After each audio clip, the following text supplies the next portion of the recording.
No continente europeu não existem regiões extensas que apresentem vazios demográficos, como os que encontramos em desertos, áreas florestais ou de altas latitudes. No entanto, a população europeia não apresenta distribuição uniforme, sendo bastante densa próxima às grandes cidades e nas partes industrializadas do ocidente europeu. Vale do Ruhr, Amsterdã, Londres, norte da Itália, conhecida como Europa Ocidental. Mais ao norte, Península Escandinava, devido às baixas temperaturas, e nas áreas montanhosas do sul, Alpes. O povoamento apresenta-se mais esparso.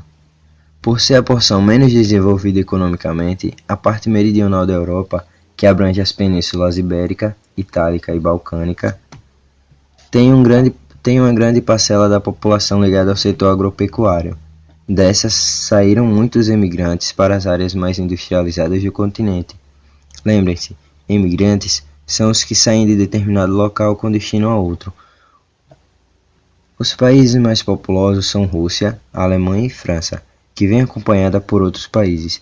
Se vocês perceberem, a França foi a única que teve aumento na sua população, enquanto os outros países sofreram declínio, sendo na Rússia o maior número e porcentagem de diminuição na população. Já os países mais povoados são os Países Baixos, Bélgica, Reino Unido, Alemanha e Itália, com mais de 198 habitantes por quilômetro quadrado.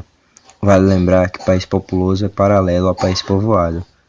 Bom exemplo é a Rússia, que é o país mais populoso, mas com sua enorme extensão de terra é o menos povoado, tendo apenas 9 habitantes por quilômetro quadrado. Vamos continuar. Uma curiosidade: as cidades mais populares da Europa são Istambul, Moscou e Londres, com populações aproximadamente 13, 12 e 8 milhões e meio de habitantes, respectivamente. Em 2008, a densidade demográfica atingia cerca de 74 habitantes por quilômetro quadrado, fazendo do continente europeu o mais densamente povoado do mundo. A população europeia era de aproximadamente 780 milhões de habitantes, o que correspondia a 12% da população mundial. É o terceiro mais populoso do mundo. As taxas de crescimento demográfico europeu estão próximas do zero. Alguns países vêm apresentando taxas negativas nos últimos anos. A dinâmica do crescimento populacional, em decorrência da acentuada queda dos índices de natalidade, a Europa vem apresentando baixas taxas de crescimento populacional, enfrentando dificuldades para a reposição de mão de obra. Mas, embora detentora de grande população absoluta, a Europa possui atualmente um risco de crescimento populacional inferior a qualquer outro no mundo.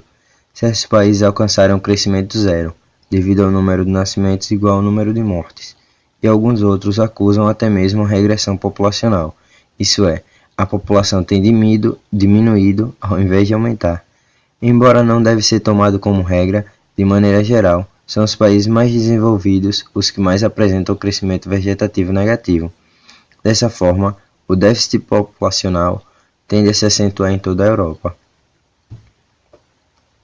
Essa queda pode ser atribuída ao desenvolvimento urbano-industrial do continente, que eleva o custo de vida para uma família numerosa, redefinição do modo de vida com casamentos mais tardios, crescente participação da mulher no mercado de trabalho, desejos de consumo, lazer e ascensão social, disseminação dos métodos anticoncepcionais, maior difusão dos meios de comunicações, que ampliaram o acesso à informação, permitiram que os casais passassem a fazer planejamento familiar, reduzindo o número de filhos. Desenvolveu uma política fiscal para as famílias mais numerosas, criando benefícios econômicos, a fixação e ampliação de famílias em zonas com baixas densidades populacionais, inverter a tendência de queda da taxa de natalidade e diminuir a pobreza, são as medidas que os governos devem tomar.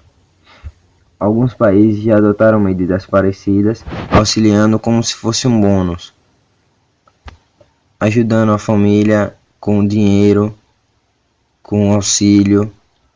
Esse auxílio é com auxílio. O aumento do número de idosos, a expectativa de vida na maioria dos países europeus está acima dos 75 anos. Em consequência disso, é grande o número de idosos na composição etária da população.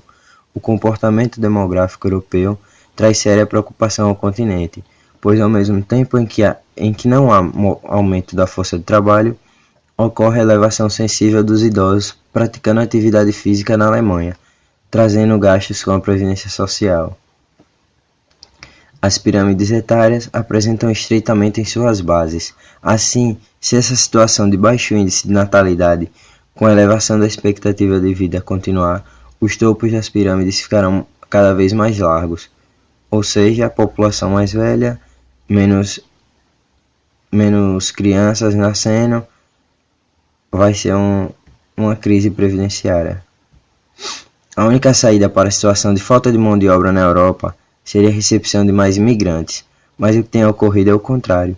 Muitos países estão barrando a entrada de imigrantes devido ao medo de que os imigrantes ocupem postos de trabalho, a automação que diminuirá a mão de obra, aumento do número de pobres e da violência.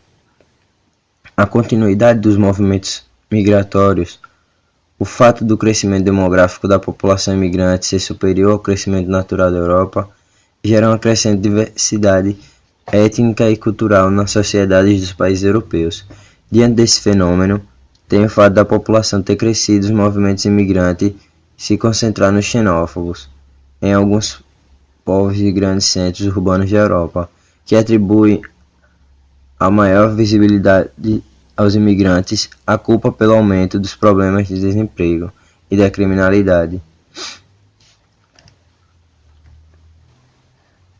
O aumento do desemprego e da formação de periferias miseráveis, porém, com a crise econômica, aumenta o número de manifestações anti-imigrantes e hoje é o que vemos na televisão. Espero que tenham entendido. Valeu!